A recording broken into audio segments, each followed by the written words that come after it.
The following is intended for mature audiences only. May contain strong language and graphic descriptions. Viewer discretion is advised. This is Allie. And this is Rosie. And this is Therapy for the Dead.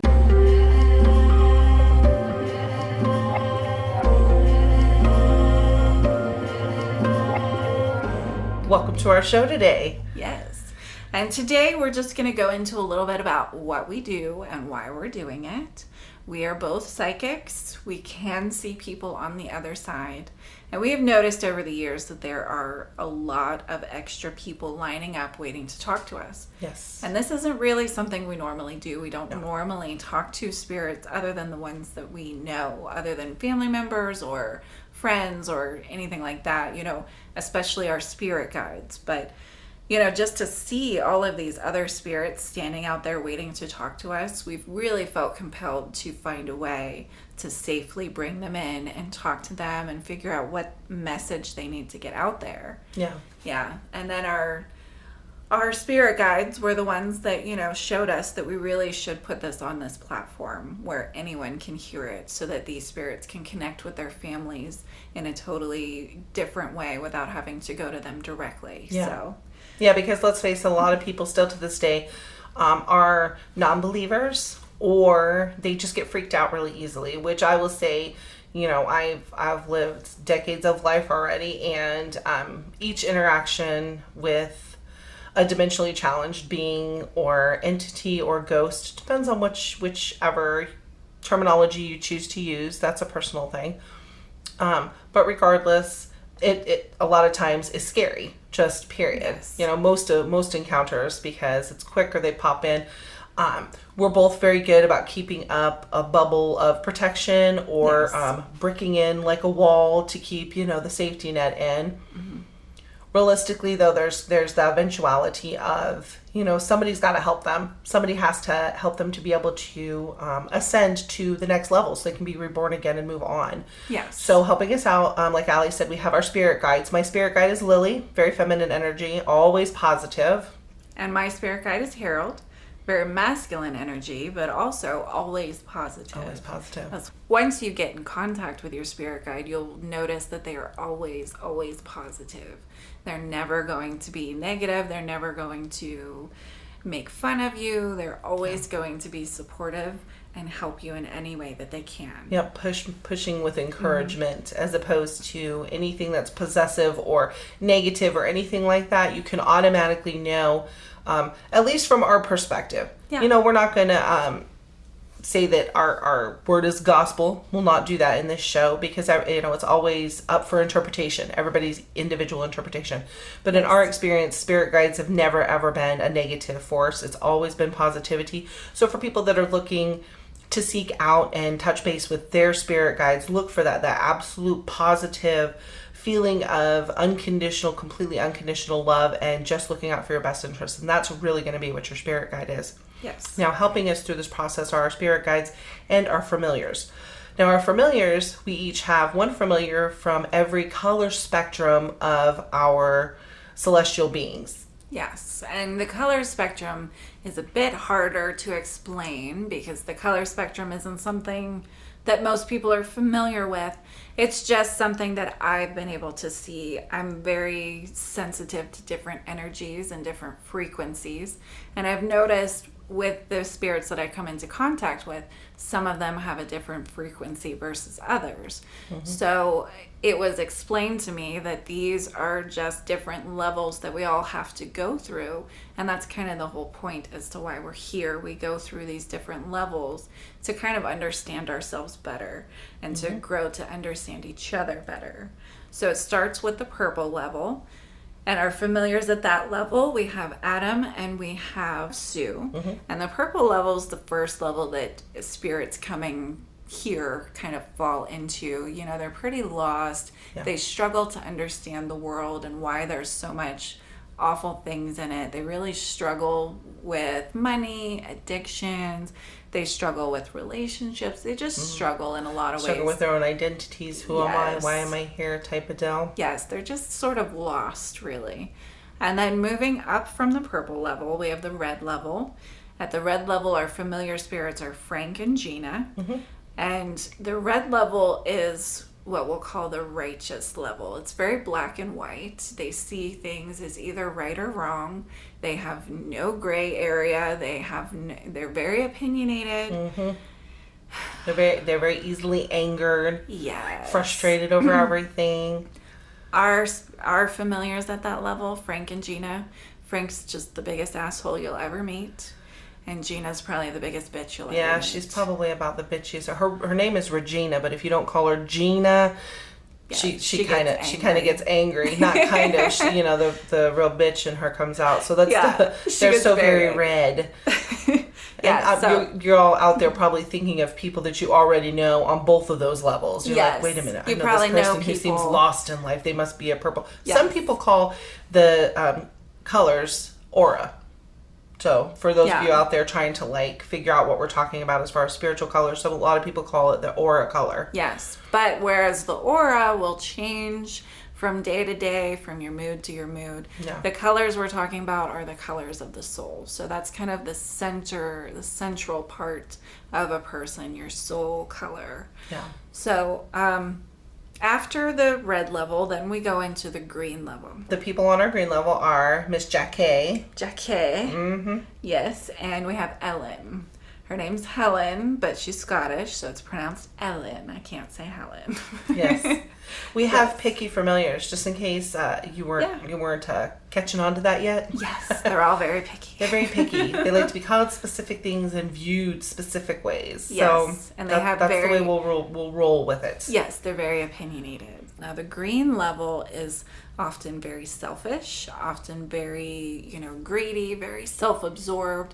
They've just kind of gone past this righteous stage where they, everything's right or wrong, and they kind of move into, well, right or wrong really doesn't mean anything. Yeah. They kind of come into their own personal power, and they realize that they could do anything with their life, and they do it. They are really good at accomplishing any kind of goals that they set for themselves. Yep. They are really good at, making money. Jinx. Yes. They are really good at, getting any kind of material thing they ever wanted. Yep. Really good at, just using their power to their advantage. The downside of that is that they often step over other people to get what they want, and it's selfishness kind of takes over. Yes, it's a struggle for them to really see things from another person's point of view. Mm-hmm. And that really stems from they know that being here isn't really as big of a deal as we're making it out to be, because it really isn't, but it's still, no excuse for hurting people the way they often do. Yeah. So that's the next lesson that they end up learning. They realize, how important it is to care for people around them, and then they move into the yellow stage. Yes. Now, yellow souls are very happy, very bright, very loving. Easygoing. Yes. They want to help other people. They'll give you the shirt right off their back. They're very kind, very generous. They really very tuned to the earth and to animals, and usually pretty empathic as far as picking up on people's feelings. At the yellow level, you'll find a lot of people with psychic gifts, psychic skills, or at the very least, they'll have a huge interest in developing those skills. The downside to the yellow level is that they also have a lot of judgment for people that aren't quite at their level yet. So that's the next lesson that you have to learn as a yellow soul. So our souls at the yellow level are Rupert and Aiden. Mm-hmm. And they are not quite as picky as the rest of them. No, they're actually quite easygoing. Very easy. In comparison, especially. Yes, but very fashionable. Our purples are pretty friendly, but, they're all of them are very precious. Yeah, Adam's, he really is. Yeah, he's a smart ass. Ass. But he's a pretty funny kid. He is funny. Yes, but our yellows are very fashionable. Fashionable gentlemen. Yes. Okay, so after they learn the lesson about, how everyone is on this journey and that judgment really has no place here, that's when they finally move up back into white. Yeah. It's kind of more like a cycle than a ladder, because you're really starting at white, you end up getting back to white. And it doesn't matter, there's probably 6 billion different ways to get through all of these cycles. It's, way more varied and different than anyone could ever comprehend, but everyone has their own path to go, and eventually everyone all gets back to the same place. Yeah. Yep. And honestly, it can take a lot of lifetimes to get through the color spectrum. Yes. And, you're out there listening, probably thinking of, like, people in every single one of the color spectrums, honestly. And then white souls, of course, I believe are, like, our spirit guides and stuff. Yes. I think when you ascend to that level, also believe that that's probably when you're allowed to become, like, extraterrestrial life, which there again is up for big controversy. I'm sure we're going to get lots of comments because I said that, but I firmly believe that there's life out there besides ours. I mean, the government only said it was true in 2020 when the Rona was a big thing. They snuck that in there just in case anybody missed it. They did say that life had landed on Earth. So heads up on that in case anybody missed it. But I think that because of their intelligence level, as obviously if they can travel from whatever other galaxy into, ours, it's obvious that they have higher levels of intelligence. I think that that's where that comes in to play as well. So our spirit guides are definitely white because they're so pure and just so positive. And I can't express enough for people who are really trying to tune into their spirit guides, because in today's day and age, people are a lot more accepting of the fact that there is the afterlife, that you have spirit guides and things. If there is anything negative, if they berate you about anything, any negativity, you automatically can know it's really not your spirit guide. It's just somebody on the other side posing as such. You have to think about people in life that you know. They're going to be those people after they're dead too. So there's always going to be spirits that are manipulative, that are lying, that are trying to pretend like they're this or that. It's a matter of muddling through that and finding your own mind clarity to get to your spirit guides, because each person really needs some kind of being in touch with their spirit guide to be successful. And that's part of the learning process as you go through the color spectrum, I would imagine. Yes. That's my best guess. So I have to say that that's just my opinion on that. Well, I think it's true. I absolutely think it's true. I've been told that my spirit guide stayed with me from day one, from lifetime one, so there's that connection and that understanding with each other, and you'll immediately feel it once you are in contact with your spirit guide. You will know for 100% sure that is your spirit guide. You won't have any questions about it because it'll be so familiar to you. Yep, exactly. Right? So if you have any doubts whatsoever about if the person you're communicating with is your spirit guide or not, go ahead and just shut them off right now and move on, because that's not the right person for you. That's not your spirit guide. Exactly. So in doing our therapy for the dead sessions, what we will typically do is we're going to get, like today, since it's like our first episode and welcoming you guys to our show, hoping everybody really enjoys what we have to offer. But typically we'll open up with a little Q&A because we're always up for questions. Please comment down below any questions. We're going to try to hit as many as we can. We're going to hit at least one per episode. And then move on to going ahead and having our familiars bring in spirits that we're going to get information from. We're going to put the information out there and hopefully help them to move forward. That is our entire purpose for doing our therapy for the dead, which is something we've both been working up for a while now, is working towards getting to this point where we do it, because we've both had our little conferences singularly with spirits here and there, trying to figure out why they're stuck here. Truth be told, a lot of them just have a little bit of unfinished business, a little bit of something left to say. It's not that they really want to rattle chains and haunt houses. No. They really want to move on. They just aren't there yet. They've got something to say. They've got somebody to say something to. The ones that are coming to us are really convinced that their family members are going to be listening in the audience. And since I'm a firm believer in fate, I think that fate has brought us here to do this. So absolutely. That'll pretty much be what our entire season or series is wrapped around. Our therapy of the dead is wrapped around just helping them and hopefully helping them to move on. And it's really not about helping them to cross over or helping them, because we really don't know what it is over there, but there's a reason that they're standing outside waiting to talk to us. We're going to bring them in. We're going to talk to them. We're going to give them the best advice that we can. We're going to lean on our spirit guides for the advice to give them. Because God knows neither one of us is really qualified. No, I would have to say not. The only qualification that we have is we can see and hear them. Yes. Which we perceive them just a little differently. Allie sees them right from jump the way they would like to present themselves. Yes. So like their best view of themselves. Yes. So they'll present themselves to me, you know, they'll be in their, you know, prime of life, and they'll look perfect, and they'll be in their favorite outfit ever. Whereas with Rosie, they present themselves more as they were the moment they died, which is a lot more frightening, a lot more freaky. Just a little bit, I'd have to say. It depends, I guess, on the death. Some of them not so pleasant, you know, not so pleasant, but some of them it's a little weird, because honestly I see them like as they probably would have looked my guess is in the casket, because they definitely look like putty face, like a mortician's worked on them.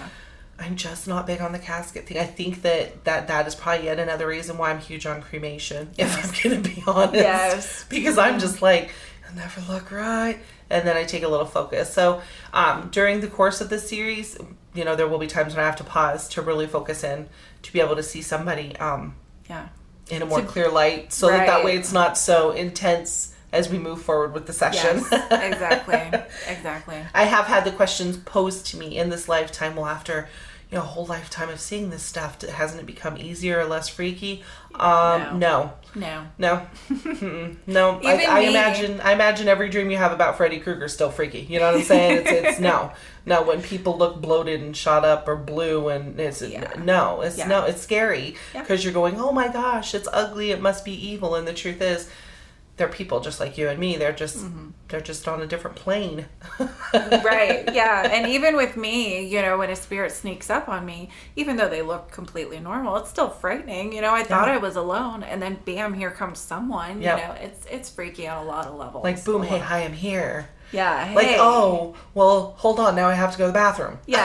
Yeah. Like, stop what you were doing right now and talk to me. Yeah. No.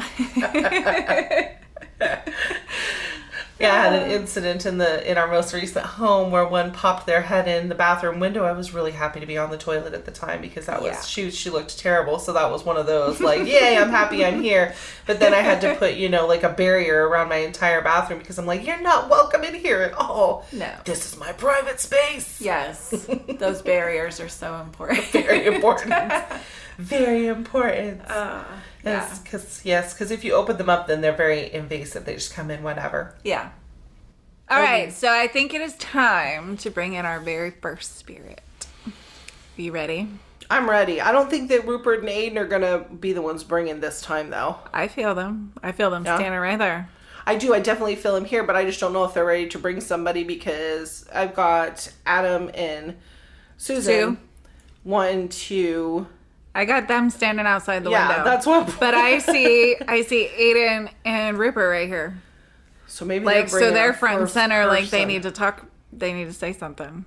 They've got somebody who wants to come forward that's very overdue, I suppose you would say, for a talking with. Yeah. To move on. Yeah. Definitely a female.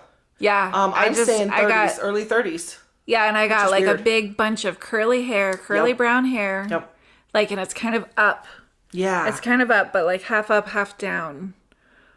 To where I think she's kind of more modern, like maybe 50s. She definitely died from an aneurysm. 50s, 60s. Oh, yeah. Yep. Yeah, and I would definitely say 50s. Definitely 50s. She's like such a happy person. Yeah, I'm feeling almost like, oh my God, like Grease. Like Sandy from Grease, only with brown hair. Oh my God, like the only with brown hair and bigger curls. Yes, oh my God. That's what I'm getting. Yes. No glasses, which is, you know, but yeah, no, definitely aneurysm, very young. Yeah. That's sad, you know, but that does happen. People and for her, fortunately, though, it seems like she went to sleep. Yes. And that was it. And then they weren't able to rouse her. Yeah. I'm saying 50s because I'm seeing poodle skirt. Yeah. What's the 50s, the poodle skirt era? Yes, somebody help me with this. Yes, that's 50s. Yeah. And I see. That's why I'm saying like Sandy from freaking Grease. If you guys can visualize that, you know, kind of like that, like the poodle skirt. Look with the shirt. She's right. Her hair's definitely up. Very curly. Definitely very curly. Definitely aneurysm, though, I can tell, because it's it was very sudden. Yeah. And just that. Like, but she knows she's dead. Yeah. She knows what happened. She definitely knows but she's dead. That's not why she's here. Nope. So why are you here, honey?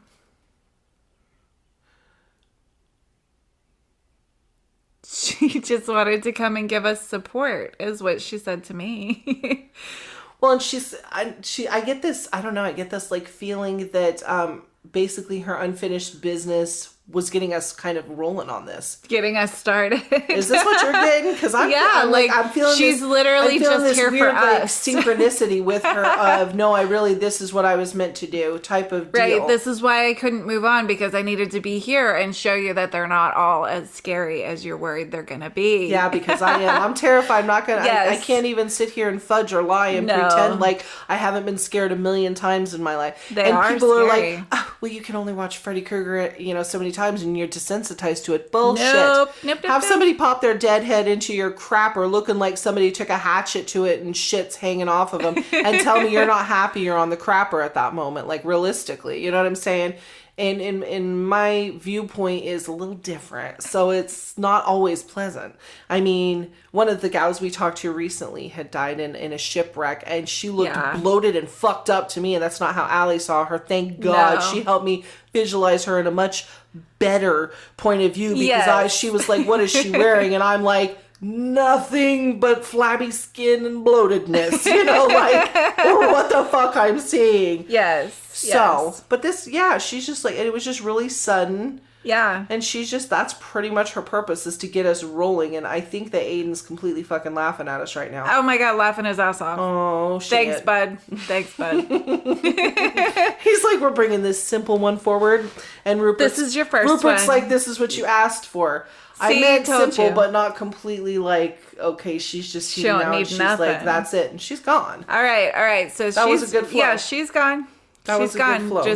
Just like we said before, I think for you blink her, and she's this was gone. kind of like, this is helping her to elevate herself to the next level spiritually, which that's which pretty happens a lot with souls that are in the yellow. Like, they are all about let me help other people. Which is rad. Yes. Okay, so now Aiden and Rupert have moved off, and I feel Sue and Adam moving up. Absolutely. Adam is so budgy. Let me tell you about this kid. Oh my God, this kid. He's sitting over here being a smart ass already. Like, He's already got the face. Tell him about this kid. He's this curly headed.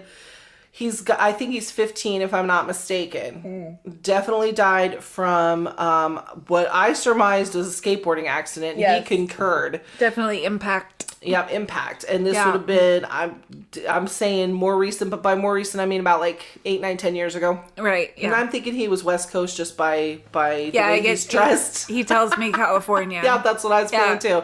California. So, and he's been very familiar for a few years for me now. Though him and Sue are the purple level people are they haven't lived as many lives. Yeah. So they're trying to move up as far as the spectrum. Yeah. But for him, I don't even think it's about moving up. He's a wise ass 15-year-old. He's actually sitting here cracking jokes right now as we freaking speak. Way to be distracting, Adam. Right? But I'm like trying to tell him about you, and he's just like, ha, But yeah. See how much I care what they think about me. Yeah. But now I can see him as he wants to be presented. When I first saw him, I saw it looked like his neck was broken completely. I think that it was quick impact. I don't think that I don't think his soul lingered in his body, but he's saying that his body lived on for almost 24 hours. I fully believe that, and that's always a sucky shit thing. I think would be to be standing outside of your body watching yourself die. I think that would be shitty. And he's going, it didn't really bother me, but he's 15, so we all have to put our mind in 15-year-old mindset. brain. Yeah.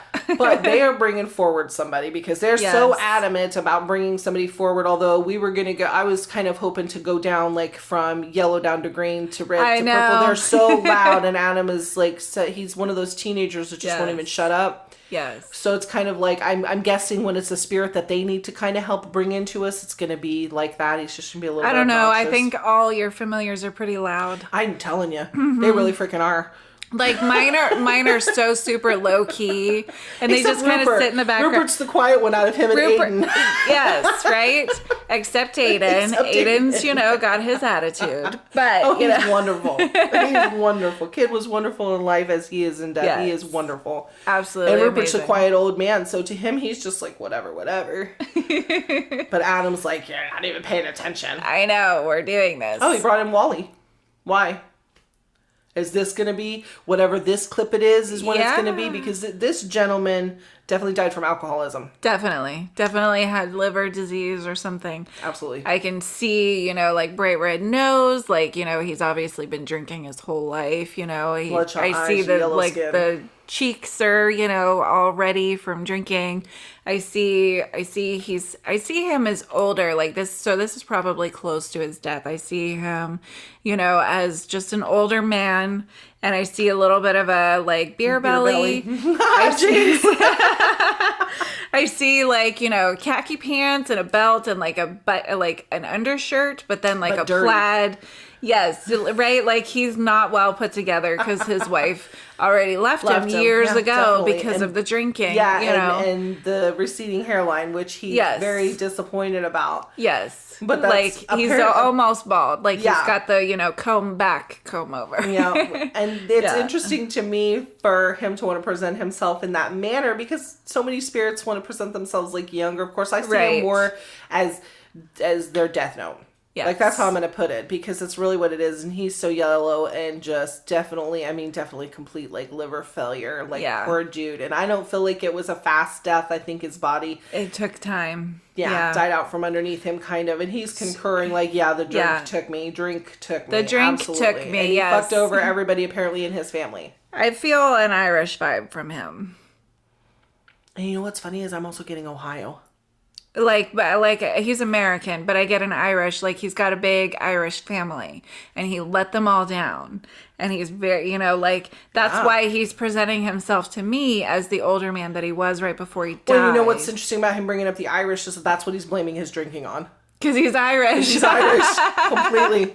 Yeah. I'm like, Irish an Irishman. Too. I had to do it. The drink took me in. Yes. The lager, the pint of ale. Right? I get it. I'm feeling Ohio. I really am. I am too. I am feeling Ohio. Small town Ohio, though. I'm not talking like Cleveland. I'm talking like small town Ohio. Like rural. And I think his full name is Wallace, but everybody called him Wally. Yes, Wallace for sure. Wallace, yes. And I feel like he had a niece that took care of him towards the end. She was the only one that would come in. She was the last one, like, standing that help. Didn't have anything to do with him. Yeah, I agree. He had screwed over so many other people in his family. I don't feel any children. No, he never had any children. Wife, though, the wife had left the him. Wife Not left divorced, him. But left. Just left, yeah, because back in that day, because we're talking 40s, 50s maybe, and back in that day, he... like you don't get a divorce. You just live separately, but he just really feels because he has to tell before Free Love broke. That's interesting. We got two spirits in one session that were from the 50s. This is pretty intriguing. Yeah. Because he's saying, before Free Love broke. That's... Yeah. He feels like that's part of why his wife left. No, buddy, you got to admit to yourself, one, that she left because you were drunk all the time and you were not kind, because I feel that all through and through. I don't feel like he died in 40s or 50s. I feel like he died maybe 80s. Yeah, I think the 50s is when his wife, 50s his is when his prime, wife left. 50s was his prime, like maybe when he was a teenager, early 20s, that was his heyday. That was what he... the time period that he really enjoyed. And that's why he's so old school, because he was, raised a certain way, So before the free love era. Before the free love. That's why he's noting the free love era. But I'm thinking he was young when his wife left as well, because he's going, the free love took her. It's really not what took her. It was because it was your alcoholism. And it's interesting that you're saying he died in the 80s. It's a long stretch to be with somebody and not get divorced. And he's going, I didn't want to sign papers. She never served me with papers. I have to be honest with you, though, bro, and tell you that I'm 110 that she moved on after we got separated. Absolutely. I think she lived he's so heartbroken by this. I think she lived many years after you, actually. I don't think that she died. If I'm getting vibes, I don't think she died until right before 2000. She was much older than him. Yeah. And she died more natural. Yeah. I don't think he died until he was in his late 50s, though. It just doesn't feel like, I don't feel it. Do you feel it like he was late 50s? Which would explain being in the 80s, because then in the 50s he would have been in his 20s. That's true. So that makes a lot more sense. But I feel closer to 60s. Yeah. Like maybe in the 50s, when he was in his 50s, that's when he started getting sick. Yeah. But I feel 60s when he died. Yeah, that's quite possible. Yeah. I'm definitely feeling something was up in his late 50s. Yeah. Maybe that's... maybe it was late 50s, early 60s. Maybe that's when he took sick, was his... that's probably when the doctor would have been telling him, you got to give up the drink, you got to stop drinking. You're going to fucking die. Yeah. And he was like, there's no point for me. There's nothing. Yeah, like, except for his niece used to come cater constantly to His bring niece him meals, to would- clean his yes, house. This yes, is you yes, feeling yes. the same shit? Yep. She was his caregiver, and he really just wants to say thank you to his niece, Yep. who came and took care of him for all those years when he was just such an asshole sometimes, because he didn't realize while he was drinking how much of an asshole he turned into. Mm-hmm. You know, it wasn't until after he died that he could clearly see what the drink did to him. So That's crazy because I'm not against, alcohol on the whole. I like to have drinks I like here and drinks. there. It's to excess, though, when he started drinking in his early teen years, is the vibe I'm getting, that he didn't really fit in. Yeah. So to fit in, he started the drinking thing, and then he met his wife and thought everything was going to be good, and she thought life was going to be normal, and then it wasn't. yeah. Like, I feel her over there, but not over there with him. No, I feel like his wife died either in the late 90s, early 2000s. She had a good 20 years longer than him. Mm-hmm. So I think she died early 2000s because I'm feeling 81 for him for death. Yeah. Are you feeling that?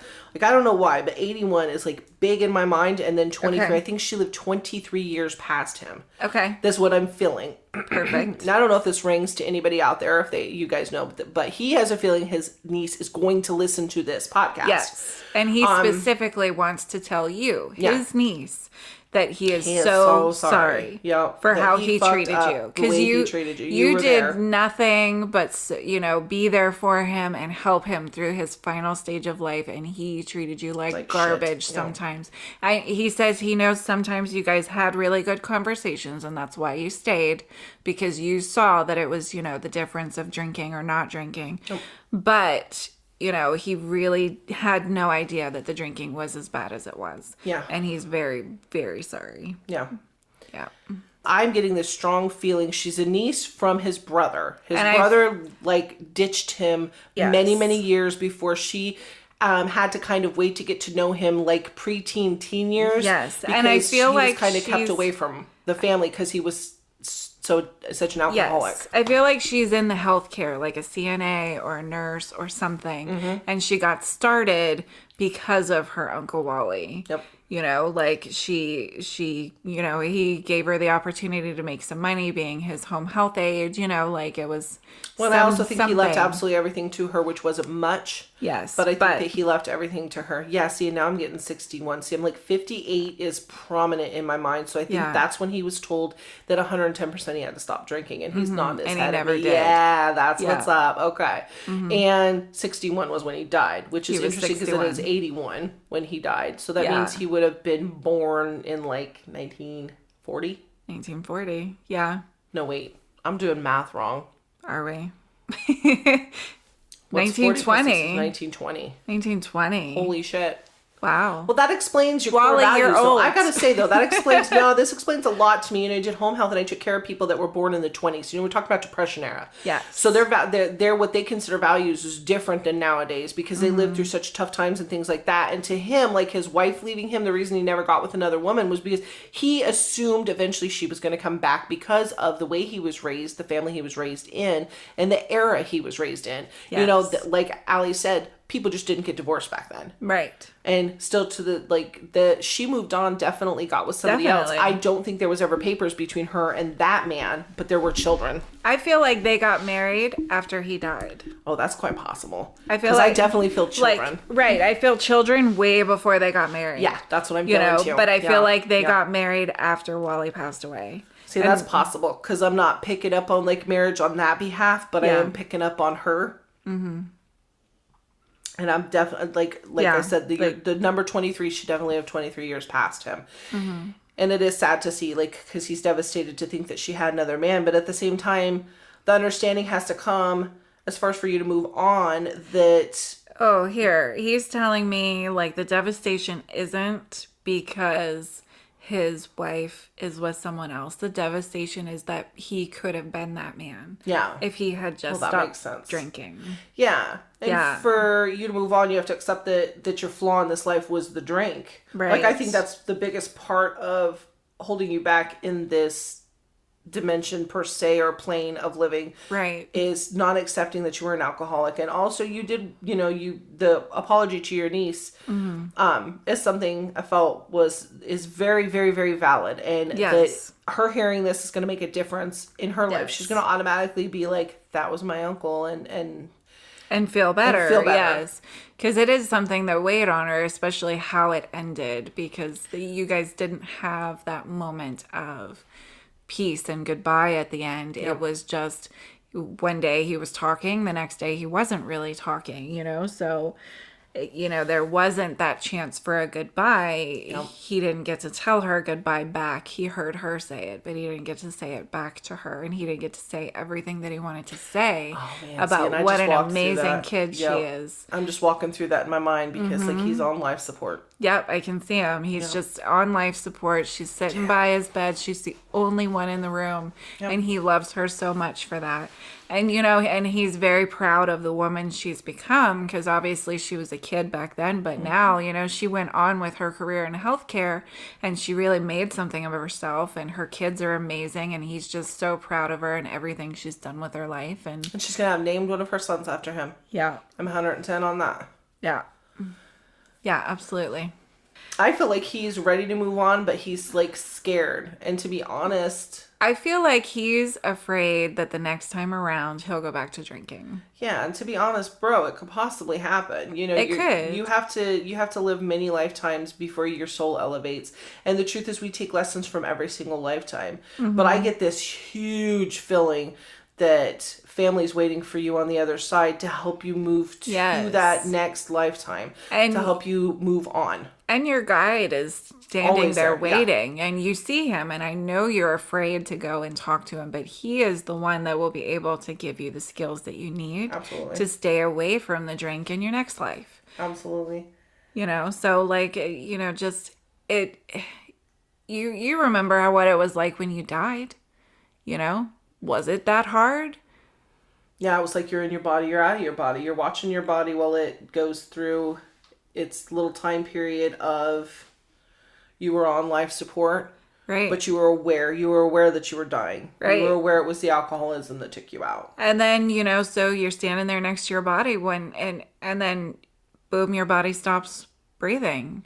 Boom, your heart stops beating. And it really wasn't a traumatic thing for you to die, right?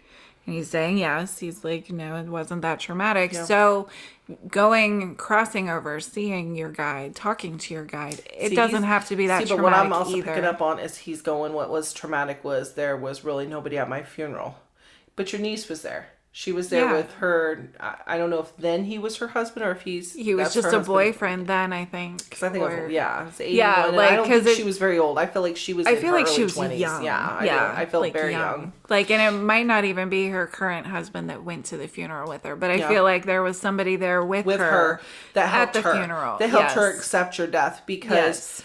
You feel like there was nobody in this life that loved you or cared enough about you. And the truth is, that's why you're here to apologize to her. That's an awakening all on its own. Yes. Is to realize that she was that one person who was there and who would have put up a fight for you and probably put up many arguments to the effect of, I'm going to take care of him regardless of who's mad at me and things like that. Yeah. And so that should give you some solace and peace of mind that when this goes out in the airwaves, that she's going to hear this and she's going to damn well know that we're talking about her or to her and tell her you did right. You did great by your uncle naming your son after him, took him to the next level to find somebody to help him move on because he felt that in his own level of consciousness of where he is now with his energy. You raised him up. Yeah, and you've raised this kid very well. And he now, your uncle is completely ready to move on and go to his next lifetime because of the things that you did. And now he wants to be there when you're ready to move on to the next phase of life. He wants to be there for you to help you through it the same way you helped him through it. He's asking, do we think his parents are going to be there? I absolutely do. Absolutely. I absolutely think your parents are going to be there waiting for you.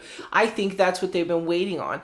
Because you have to think, sir, if you were born in the 20s, when were your folks born? Late 1800s. You know what I'm saying? We're talking about... They've been gone for a long time. They were gone before you were gone. Long before you were gone. Yeah. I'm feeling like they died and your alcoholism ramped up. Yes. That's what I'm feeling. Like, you were an alcoholic. It ramped way up. I'm feeling like they died when you were quite young. And he's worried that they were disappointed in him, and because he was drinking before. And the wife had already left. Like the inklings I'm getting from anything or anywhere is that the disappointment is gone. Once they crossed over to where they're at now, they were like, this is the life he's meant to lead this time around. So, Wally, think back to the times where you were disappointed with other people when you were alive. You're not disappointed with them anymore, right? Like, so it's the same thing with your parents. They are not going to be disappointed with you. Exactly. Absolutely not. Exactly. And your guide. Your guide is saying you're 110% ready to go. If you just have to accept. You have to accept that this is what it is and the next life will be what it is. Even if alcoholism plays a part in your next life, you're going to have a next life. Yes. Isn't that a wonderful thing to know? And the only thing stalling it up, I mean, you've been gone a long time, honey. Yes. This is 2021.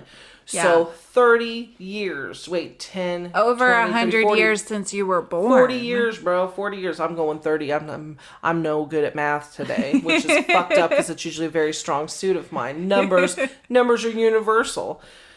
In every language, numbers 2 and 2 equals 4, But yes, that's you've been gone 40 years waiting to say sorry to her. And now her kids are grown and they're having their own kids. I hear him saying he wants someone to go with him. Like, he wants someone to go with him. Like he's scared to do it alone. To do it on his own. Yeah, definitely. Right. Like, and that's part of why he wants to apologize to his niece, because he doesn't want to go alone by himself. She's got a lot of life left to live. A lot of life left to live. I think that girl is going to live because she's probably in her late 50s now herself. Yeah. Maybe that's why I'm picking up on 58. Maybe she's 58 right now. Well, and I feel like, and regardless, I think she's got a good 40 years left to go, bro. So I mean, for you, I know time and such doesn't really mean much. But you need to be on the other side waiting for her. Yeah. You want to be there for her when she crosses over, so like there's only one way for you to be able to be there and be in that position, and that's to go with your guide and have your guide show you what to do. Yeah. We can't tell you how to do all of that. We can't, set that up for you. That's something that your guide will do for you. Absolutely. And honestly, like, we can counsel you as much as you feel necessary, but it's always going to boil down to the same thing. Is you have to accept that your fate is your own. Yeah. And although you want to feel like you want to wait for somebody else to go with you, the truth is most of us make this journey with ourselves and our spirit guide. Right. With our spirit and our spirit guide are usually who make the journey together. Your spirit guide is just sitting there with open arms, ready and willing whenever you're ready too. And I just feel like you're wanting to go with someone else is just your fear of what's going to be on the other side. I agree. I completely agree. But look at what life was compared to where you're stuck at now with this, weird in between where you're stuck. And although he keeps interjecting with buts, but this, but that, yes. The truth is, you're in a place where all the buts from your life don't even matter anymore. You can but I should have and but I would have and but I could have, all that you want to. You passed on 40 years ago. Yeah. It's not even like you can go back and apologize to so and so, because 90% of those so and so's that you're thinking that you have they're gone. They're already in that life that you're gearing up to go towards. Right. And honestly, the longer that you wait it out, it's a larger possibility that the family members that you would like to join you are going to have died and moved on. They're going to have bypassed you. You know what I mean? It's not going to be like a conscious thing like, oh, we're leaving Uncle Wally behind. It's not that. It's going to be like they figured you already moved on. Yeah. So staying here is kind of a moot point at this juncture of your existence as an energy. I feel like he's gearing himself up. Yeah. He's like weeping. Like he's talking. I feel like he's weeping because he feels like he's finally there. And like that's, I feel you, dude. I'm glad. I mean, like, life and death are one of those things. Like when you come in and when you go out, it's definitely a time to weep. I feel like he really just needed us to tell him the same thing that his guide has been saying. Yeah, saying to him for years. Yeah. But I also feel like he wanted to get that apology out there. Absolutely. It's very important. So, sweetie, wherever you are out there, we're talking to you. I'm sure you're going to know. You're going to listen to this and you're going to go click, click, click. That's my uncle. I named my son after him, and this is what's up. Yes. And he loves you, and he will always love you, and he will be waiting for you when it's your time. Yep. And he's Everything so you did for proud him of you. did not go unnoticed. You probably feel that way. Yes. Because you took such good care of him, and he always had such harsh words, but you really made that impact on him. You made him want to be a better person. And in this lifetime, man, that is a special fucking thing. Yes. That really, truly is. So I think that he's ready to go. I really do. I think he is. Yeah. Now, if you come back and see us again, Wally, we're going to know you didn't move on, and that's your choice, bro. But for now, we're going to have them take you out. Yes. And if you decide to leave with your spirit guide, you know, best to you. Best to you. Make good choices in this next lifetime. I feel like he blinked. I feel great. Yep. I feel like he blinked. Yep, I do too. He's gone. Yeah, like as soon as you said, okay, we're going to have them take you outside because our time is done, he was like, okay, then I'm just going to go. I'm not waiting any longer. Yep. I think that was all he needed. I feel bad. He was so scared. Yeah. Poor guy. Yeah. Yeah, but once he gets to his, once he actually goes with his guide, he'll see there wasn't really anything to be so scared about. Yeah, all the nerves were kind of for nothing. Yeah. But at the same time, I imagine the transition, regardless, is it's kind frightening. of, it's frightening. I would imagine. I mean, even though once you pass away and such, you see things super clearly. Right. It's change, and as humans, as human souls, we're flawed in that aspect. We resist change. Just as energies, as souls. Period. Whether we're human or we become animal or whatever, I imagine that it's all just a little bit like nerve-wracking, terrifying. Yes. To be honest. I agree. So, blessed be, and hopefully everything got out there to his niece. Yeah. All right. Well, on that note, we are going to wrap up this episode. Yeah. So we'd like to just take a minute and say, be good people. Yeah. Smile at a stranger today. Yeah. Smile Make at somebody's stranger. day. Yeah. You never know. You never know whose whole world that 2 seconds will make a difference in. You just never know. It could change everything. As I stumble over my words, but but you never know. Yeah. Statistics have proven that sometimes smiling at people makes all the difference in their day. It really does. Really does. So go be kind people. Be good. Be well. Good people. We'll see you next time.